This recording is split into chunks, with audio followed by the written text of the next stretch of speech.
শহীদ শরীফ ওসমান হাদি রাহমাতুল্লাহ আলাইহি এই ইমানদার যুবক ফজরের মুসল্লি ছিল। সে প্রতিদিন ফজরের নামাজ পড়তো, 5 ওয়াক্ত নামাজ পড়তো।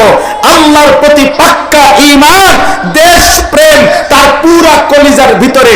ঈমানও ছিল শতভাগ। মাতৃভূমির আজাদি, স্বাধীনতা, সার্বভৌমত্ব, 1 ইঞ্চি জমিনের প্রতি আন্তরিকতা তার কলিজার ভিতরে শতভাগ ছিল। আরশ আজিমের মালিক আল্লাহ বলছে, ঈমান এবং দেশপ্রেম একটি যুবকের মধ্যে একসাথে থাকার কারণে সে চেয়েছে 500 মানুষের ভোট। এইবার 500 ভোট পাইলে সে বলছিল আমি খুশি হব, সন্তুষ্ট হব। আরশ আজিমের মালিক বলে, তোর ফজরের সেজদা, তোর ঈমানের দামে, দেশপ্রেমের মূল্যে আমি আল্লাহ 18 কোটি মানুষের চোখের পানি একসাথে ঝরায় দিলাম। আল্লাহ যেন বললেন, যুবক